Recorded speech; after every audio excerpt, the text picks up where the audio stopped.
പത്തരമാറ്റിന്റെ പുതുപുത്തൻ വിശേഷങ്ങളിലേക്ക് എല്ലാവർക്കും സ്വാഗതം. അങ്ങനെ നയന ചെയ്ത കാര്യങ്ങളൊക്കെ അറിയുന്ന മുത്തശ്ശൻ അനന്തപുരിയിലേക്ക് തിരിച്ചെത്തിയതിനു ശേഷം ആദർശിനെ വിളിച്ചു വരുത്തുന്നുണ്ട്. അങ്ങനെ ആദർശ് ഹോസ്പിറ്റലിൽ നിന്ന് ദേവയാനിയോട് പറഞ്ഞു മുത്തശ്ശനെ കാണാനായിട്ട് എത്തുന്നുണ്ട്. വീട്ടിലെത്തിയ ആദർശനോടായിട്ട് മുത്തശ്ശൻ പറയുന്നുണ്ട്, ആ മോനെത്തിയോ? എന്തായാലും ഇത്രയൊക്കെ ആയ സ്ഥിതിക്ക് ദേവയാനിയുടെ ജീവൻ രക്ഷിച്ച കുട്ടിയുണ്ടല്ലോ, ഇവർ കൊടുത്ത് സഹായിച്ച ആ പെൺകുട്ടിയെ ഞങ്ങൾക്ക് രണ്ടുപേർക്കും കണ്ടാൽ കൊള്ളാമെന്നുണ്ട്. ഈ ഞങ്ങളെ രണ്ടുപേരെയും അങ്ങോട്ടേക്കൊന്ന് കൊണ്ടുപോകണമെന്നൊക്കെ പറയുമ്പോ അത് കേൾക്കുന്ന ആദർശം ഒന്ന് നടുങ്ങുന്നുണ്ട്. മോൻ എന്താ ഒന്നും പറയാത്തതെന്ന് ചോദിക്കുമ്പോ, അല്ല മുത്തശ്ശ, നമ്മളിപ്പോൾ പോകണോ? ആ കുട്ടിക്ക് റെസ്റ്റ് അല്ലേ? ആ കുട്ടിക്ക് റെസ്റ്റ് ആണെങ്കിലും ആ കുട്ടിയുടെ വീട്ടുകാരെയും ഭർത്താവിനെയും ഒക്കെ കാണാലോ, ഞങ്ങൾക്കൊന്ന് അവരോട് സംസാരിക്കുകയും ചെയ്യാം. മോൻ കൂടെ വരണമെന്നില്ല. മോൻ ഹോസ്പിറ്റലിലൊക്കെ നിന്ന് ആകെ ടയേർഡായി കാണും. മോൻ അവരുടെ നമ്പർ തന്നാൽ മതി, ഞങ്ങൾ വിളിച്ച് അവരുടെ വീടൊക്കെ അന്വേഷിച്ചറിഞ്ഞ് അങ്ങ് പോയിക്കൊള്ളാമെന്ന് പറയുകയാണ് മുത്തശ്ശൻ. അല്ല, ആ കുട്ടിയുടെ പേരെന്താണെന്നൊക്കെ ചോദിക്കുമ്പോ അത് തന്നെയാണ് മുത്തശ്ശ അത്ഭുതം. ആ കുട്ടിക്കും നയനയുടെ പേര് തന്നെയാണ്. അപ്പൊ ഭർത്താവിന്റെ പേരും നിന്റെ അതേ പേരായിരിക്കുമല്ലേ എന്നൊക്കെ ചോദിക്കുമ്പോ അങ്ങനെയല്ല, പക്ഷെ എന്റെ അതേ പ്രായമാണ്. എന്തായാലും ആ സഹായം ചെയ്ത പെൺകുട്ടിക്ക് എന്തൊക്കെയാണെങ്കിലും എന്തെങ്കിലും പ്രതിഫലം കൊടുത്തേ പറ്റൂ എന്നൊക്കെ പറയുമ്പോ അത് പിന്നെ മുത്തശ്ശ, അവരൊന്നും വേണ്ടെന്നല്ലേ പറയുന്നത്? ഒന്നും വേണ്ടെന്ന് അവർ പറഞ്ഞാൽ നമ്മൾ എങ്ങനെയാ പിന്നെ കൊടുക്കുന്നത് എന്നൊക്കെ പറയുമ്പോ എന്തൊക്കെയാണെങ്കിലും ആ കുട്ടിയുടെ ഭർത്താവിന് നമ്മുടെ ജ്വല്ലറിയിൽ നല്ലൊരു ജോലി കൊടുക്കാം. ഇനി അസുഖമെല്ലാം മാറി ആ കുട്ടി വന്നു കഴിഞ്ഞാൽ ആ കുട്ടിക്കും നല്ലൊരു ജോലി വാങ്ങിച്ചു കൊടുക്കാം. ദർശൻ അങ്ങനെയെല്ലാം പറയുന്നത് കേൾക്കുമ്പോ ആദർശ് ഇതെല്ലാം കേട്ട് ഒന്നും മറുപടി പറയാതെ ഇങ്ങനെ നിൽക്കുകയാണ്. കാരണം മുത്തശ്ശി, നീ അധികം നിന്ന് വിയർക്കണ്ടടാ മോനെ. ലിവർ കൊടുത്ത നയനയുമായിട്ട് നിനക്കൊരു ബന്ധവുമില്ലേ? ഞങ്ങൾ മോളെ പോയി കണ്ടിട്ടാണ് വരുന്നത്, ഞങ്ങളെല്ലാം അറിഞ്ഞടാന്നൊക്കെ പറയുമ്പോ അത് പിന്നെ മുത്തശ്ശ, ഞാൻ മുത്തശ്ശന്റെ അടുത്ത് ഈ കാര്യങ്ങളൊന്നും പറയാതിരുന്നത് നയന പറഞ്ഞത് കൊണ്ടാ. പക്ഷെ കുറച്ച് കഴിഞ്ഞ് ഞാൻ എല്ലാം മുത്തശ്ശനെ അറിയിക്കുമായിരുന്നു. ഈ വീട്ടിൽ ഇക്കാര്യം അറിയാൻ പാടില്ലാത്ത ചിലരൊക്കെ ഉണ്ടല്ലോ, അവരിത് അറിഞ്ഞു കഴിഞ്ഞാൽ എങ്ങനെയെങ്കിലും അമ്മയെ അറിയിക്കും. ഇനിയിപ്പോ നയനയാണ് തനിക്ക് കരൾ തന്നത് എന്ന് ദേവയാനി അറിഞ്ഞാലും തുന്നിപ്പിടിപ്പിച്ചത് എടുത്തു മാറ്റാനൊന്നും അവളെ കൊണ്ട് പറ്റില്ലല്ലോ. അവളെ ഇത്രയും ദ്രോഹിച്ച ആ കുട്ടി തന്നെയല്ലേ അവൾക്ക് ഇങ്ങനെ ഒരു അവസ്ഥയിൽ തുണയായത്. അതുകൊണ്ട് വേണ്ട പ്രതിഫലം നയനമോൾക്കും കുടുംബത്തിനും കൊടുക്കണം. ഇങ്ങനെ ഒന്നും കൊടുക്കാതെ നിൽക്കാൻ പാടില്ല ആദർശേ. എന്നയുടെ കാര്യം മുത്തശ്ശനും മുത്തശ്ശിക്കും അറിയാവുന്നതല്ലേ. അവൾ ഒരു പ്രതിഫലവും ആഗ്രഹിച്ചല്ല ഇത് ചെയ്തത്. അത് നീ പറഞ്ഞില്ലെങ്കിലും ഞങ്ങൾക്ക് അറിയാവുന്നതല്ലടാ മോനെ. പക്ഷെ അവൾക്ക് എന്തെങ്കിലും കൊടുത്തില്ലെങ്കിൽ ഞങ്ങൾക്കൊരു സമാധാനവും ഉണ്ടാവില്ലെന്ന് പറയുകയാണ് മുത്തശ്ശി. എങ്കിൽ എല്ലാം നിങ്ങളുടെ ഇഷ്ടം പോലെ എന്ന് ആദർശ് പറയുമ്പോ, നിങ്ങൾ രണ്ടുപേരും ഇതുവരെ ദാമ്പത്യ ജീവിതം തുടങ്ങിയിട്ടില്ലെന്ന് ഞങ്ങൾക്കറിയാം. എന്തായാലും മലയ്ക്ക് പോയി തിരികെ വന്നു കഴിഞ്ഞാൽ നിങ്ങൾ ഒരുമിച്ച് ജീവിക്കണം. നിങ്ങളുടെ ഒരു കുഞ്ഞിനെ വൈകാതെ തന്നെ എനിക്ക് കാണണമെന്നൊക്കെ പറയുന്നുണ്ട് മുത്തശ്ശൻ. മുത്തശ്ശനെയും മുത്തശ്ശിയെയും അച്ഛനെയും അമ്മയെയും ഒക്കെ ദൈവത്തെ പോലെ കാണുന്നുണ്ടെങ്കിൽ മോളെയും ഇനി അതുപോലെ കാണണം. മോള് നമ്മുടെ കുടുംബത്തിലേക്ക് കയറി വന്ന മഹാലക്ഷ്മിയാണ്, അതുപോലെ തന്നെ മോളെയും കാണണം എന്നെല്ലാം ആദർശനോട് പറഞ്ഞു കൊടുക്കുന്നുണ്ട് മുത്തശ്ശൻ. അങ്ങനെ മുത്തശ്ശനും മുത്തശ്ശിയും സത്യങ്ങൾ അറിഞ്ഞതിന്റെ സമാധാനത്തോടു കൂടി ആദർശൻ നയനെ കാണാനായിട്ട് പോകുന്നുണ്ട്. നയനെ, നീ എന്താ മുത്തശ്ശൻ ഇവിടെ വന്ന കാര്യം എന്റെ അടുത്ത് പറയാതിരുന്നത്? വീട്ടിലെത്തിയാൽ ആദർശേട്ടൻ ഇക്കാര്യം അറിയുമെന്ന് എനിക്കറിയാം, അതുകൊണ്ടാണ് ഞാനിത് പറയാതിരുന്നത്. മുത്തശ്ശൻ പറയുന്നുണ്ട് നിനക്ക് വേണ്ട കാര്യങ്ങളൊക്കെ ചെയ്തു കൊടുക്കണമെന്ന്. എന്തിനാ ആദർശേട്ടാ അതൊക്കെ? ഈ വീട് തന്നെ ആദർശേട്ടൻ ഞങ്ങളുടെ പേരിലാക്കാൻ പോകില്ലേ? അത് തന്നെ ഞാൻ വേണ്ടെന്നേ പറയൂ. പ്രതിഫലം മോഹിച്ചല്ല ഞാൻ ഇതെല്ലാം ചെയ്തതെന്ന് ആദർശേട്ടനും അറിയാവുന്നതല്ലേ എന്നൊക്കെ പറയുമ്പോ എനിക്കറിയാം നയനെ. പക്ഷെ അതൊന്നും പറഞ്ഞു കഴിഞ്ഞാൽ മുത്തശ്ശൻ അത് സമ്മതിക്കുമെന്ന് തോന്നുന്നില്ല. പാരമ്പര്യമായിട്ട് കുറെയൊക്കെ സ്വത്തുക്കൾ ഉള്ള ആൾക്കാരല്ലേ ഞങ്ങൾ. എന്റെ മുത്തശ്ശന്റെ അച്ഛനും ഇതുപോലെയായിരുന്നെന്നാ പറഞ്ഞു കേട്ടിട്ടുള്ളത്. ആരെങ്കിലും ഒരു സഹായം ചെയ്തു കഴിഞ്ഞാൽ അത് അയാൾക്ക് ഇരട്ടിയായിട്ട് തിരിച്ചു കൊടുക്കും. അതുപോലെ തന്നെയാണ് നിന്റെ കാര്യവും. അതിനി ആര് പറഞ്ഞാലും മുത്തശ്ശൻ കേൾക്കില്ല. മരുമക്കളായാലും മക്കളായാലും മുത്തശ്ശൻ കണ്ടതേ മുത്തശ്ശൻ ചെയ്യൂ. ഇതൊക്കെയാണ് മുത്തശ്ശൻ നിനക്ക് തരാൻ ഉദ്ദേശിക്കുന്നതെന്ന് മുത്തശ്ശന് മാത്രമേ അറിയൂ എന്നൊക്കെ പറയുന്നുണ്ട് ആദർശ്. അതൊന്നും വേണ്ടായിരുന്നു ആദർശേട്ടാന്ന് തന്നെയാണ് നയന അപ്പോഴും പറയുന്നത്. അങ്ങനെ പിന്നീട് മുത്തശ്ശനും മുത്തശ്ശിയും തീരുമാനിക്കുന്നുണ്ട് ഇത്രയും വലിയൊരു കാര്യം ചെയ്ത നയനയ്ക്ക് കൊടുക്കാനുള്ളത് നമ്മൾ കൊടുത്തിരിക്കണമെന്ന്. ഓള് ചെയ്ത ഉപകാരത്തിന് എന്ത് കൊടുത്താലും മതിയാവില്ലെന്ന് എനിക്കറിയാം വസുന്ധര. എങ്കിലും അവൾക്ക് വേണ്ടത്ര പ്രതിഫലം നമ്മൾ കൊടുത്തേ പറ്റൂ. അതെ, ഇദ്ദേഹം പറഞ്ഞത് തന്നെയാണ് എന്റെയും അഭിപ്രായം. മോളെ നമ്മൾ പരിഗണിക്കണം. അവളെ പോലെ ഒരു പെൺകുട്ടിയെ നമുക്ക് കിട്ടിയത് പോലും മഹാഭാഗ്യമാണ്. മോൾക്ക് സ്വർണത്തിനോടും പണത്തിനോടുമൊന്നും ആർത്തിയില്ലാത്ത കൂട്ടത്തിൽ. അതുകൊണ്ട് എന്ത് കൊടുത്താലും മോള് വേണ്ടെന്നേ പറയൂ എന്ന് കരുതി നമുക്കൊന്നും കൊടുക്കാതിരിക്കാൻ പറ്റില്ലല്ലോ. അതുകൊണ്ട് മോൾക്ക് എന്നേക്കുമായിട്ട് ജീവിക്കാനുള്ള മാർഗം നമ്മൾ ഉണ്ടാക്കി കൊടുക്കണം. അതുകൊണ്ട് നയനയുടെ പേരിൽ നമ്മുടെ 2 ജ്വല്ലറികൾ എഴുതി വെക്കാൻ പോവാ ഞാൻ. നിന്റെ അഭിപ്രായം വസുന്ധര എന്നൊക്കെ ചോദിക്കുമ്പോ അതൊക്കെ ഇദ്ദേഹം തീരുമാനിക്കുന്നത് പോലെ അങ്ങ് ചെയ്താൽ മതി. ഇക്കാര്യത്തിൽ ഇവിടെയുള്ളവർക്കെല്ലാം അഭിപ്രായ വ്യത്യാസങ്ങളൊക്കെ കാണും. ഇതിനാണ് ഇതിപ്പോൾ അവളുടെ പേരിൽ എഴുതി വെക്കുന്നത് എന്ന് ചോദിച്ചാൽ നമ്മൾ എന്താ പറയാന്നൊക്കെ ചോദിക്കുന്നുണ്ട് മുത്തശ്ശി. അതൊന്നും ഇപ്പൊ ഇപ്പൊ നമുക്ക് അവരോട് പറയാൻ പറ്റില്ലല്ലോ വസുന്ധരെ. എന്നാലും എല്ലാ കാര്യവും എല്ലാവരോടും ഒന്ന് പറയണം. പറയാതെ നമ്മൾ ഒന്നും ചെയ്യരുതെന്നൊക്കെ തീരുമാനിച്ച് മുത്തശ്ശൻ എല്ലാവരെയും വിളിച്ചു വരുത്തുന്നുണ്ട്. അങ്ങനെ എല്ലാവരോടായിട്ട് മുത്തശ്ശൻ തന്റെ തീരുമാനം അറിയിക്കുമ്പോൾ ആകെ നടുങ്ങുന്നുണ്ട് എല്ലാവരും. ഞാനും വസുന്ധരയും കൂടി ഒരു തീരുമാനം എടുത്തിട്ടുണ്ട്. അത് എല്ലാവരെയും അറിയിക്കാനാണ് ഞാൻ ഇങ്ങോട്ട് വിളിച്ചു വരുത്തിയത് എന്ന് മുത്തശ്ശൻ പറയുമ്പോ എന്തായിരിക്കും കിളവന്റെ മനസ്സിൽ നിന്നിങ്ങനെ ചിന്തിക്കുകയാണ് അനാമിക.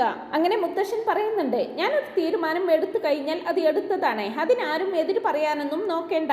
കാരണം ഞാനൊരു തീരുമാനം എടുത്താൽ അതിൽ നിന്ന് ഞാൻ മാറില്ലെന്ന് നിങ്ങൾക്ക് എല്ലാവർക്കും അറിയാമല്ലോ. അതുപോലത്തെ ഒരു തീരുമാനമാണ് നയനമോളുടെ കാര്യത്തിൽ ഞാനിപ്പോൾ എടുത്തിരിക്കുന്നത്.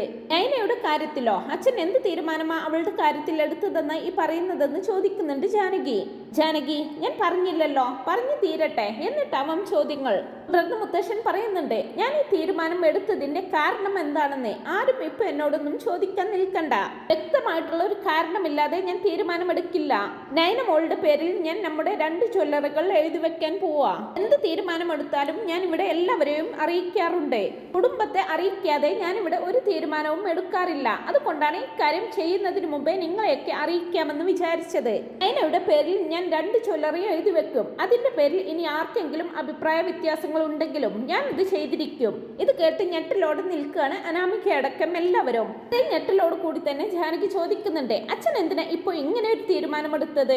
അവള് സുഖവാസത്തിന് വേണ്ടി അവളുടെ വീട്ടിൽ പോയിരിക്കല്ലേ, എന്നിട്ട് അവളുടെ പേരിൽ എന്തിനാ ഇപ്പൊ ഈ ജ്വല്ലറിയൊക്കെ എഴുതി വെക്കാൻ പോകുന്നത്? അച്ഛൻ ഇന്നേ വരെ മക്കളായിട്ടുള്ള ജയേട്ടന്റെ പേരിലോ അജയേട്ടന്റെ പേരിലോ ഒന്നും എഴുതി വെച്ചിട്ടില്ല. എന്നിട്ട് ഇതിപ്പോ വന്ന് കയറിയ ഒരാളുടെ പേരിലാണോ ഇതെല്ലാം എഴുതി വെക്കുന്നത്?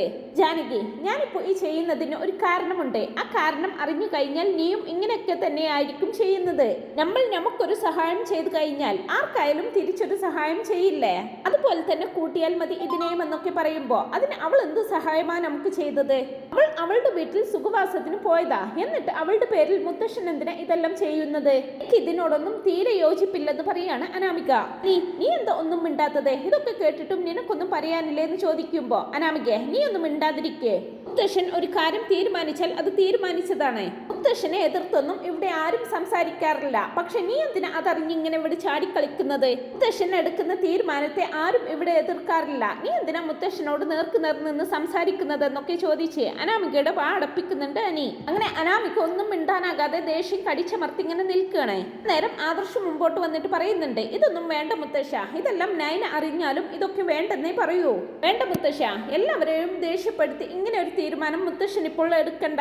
അങ്ങനെയല്ല ആദർശേ, ആർക്കൊക്കെ എന്തൊക്കെ ദേഷ്യം വന്നാലും ഞാൻ എടുത്ത ഈ തീരുമാനം ഞാൻ നടത്തിയിരിക്കും. മോൾ അങ്ങനെ പറയൂ എന്ന് എനിക്ക് നന്നായിട്ട് അറിയാമല്ലോ. എന്നാൽ ഇതങ്ങനെയല്ല. ഇത് ഞാൻ ഒരുപാട് ആലോചിച്ചെടുത്തതിന് ശേഷം എടുത്ത തീരുമാനമാണ്. അച്ഛന്റെ ഈ തീരുമാനത്തോട് എനിക്ക് തീരെ യോജിപ്പില്ല. ഞങ്ങൾ എല്ലാവരും ഇവിടെ നിൽക്കുമ്പോൾ അച്ഛൻ ഇങ്ങനെ ചെയ്യുന്നത് ശരിയാണെന്ന് തോന്നുന്നുണ്ടോ? അച്ഛൻ ഒരു മരുമകൾക്ക് മാത്രം ഇങ്ങനെയൊക്കെ കൊടുത്തു കഴിഞ്ഞാൽ എന്റെ മരുമകൾ അനാമികയ്ക്ക് എത്രമാത്രം സങ്കടമാവും? കൊടുക്കണമെന്ന് അത്രയ്ക്ക് നിർബന്ധമാണെങ്കിൽ എന്റെ അനാമിക മോൾക്കും അച്ഛൻ എന്തെങ്കിലും കൊടുക്കെന്നൊക്കെ പറയുമ്പോ അവൾക്ക് ഞാൻ എന്ത് കൊടുക്കാനാ? അങ്ങനെ കൊടുക്കാൻ മാത്രം അവൾ ഈ കുടുംബത്തിന് വേണ്ടി എന്തെങ്കിലും ചെയ്തിട്ടുണ്ടെന്ന് എനിക്ക് ഇന്ന് വരെ തോന്നിയിട്ടില്ല. ആദ്യം നിന്റെ മരുമകളോട് അവളുടെ ഭർത്താവിനെയും കുടുംബത്തെയും ഒന്ന് സ്നേഹിക്കാൻ പറ. അവന് വേണ്ട പരിഗണനയും ബഹുമാനവും കൊടുക്കാൻ പറ.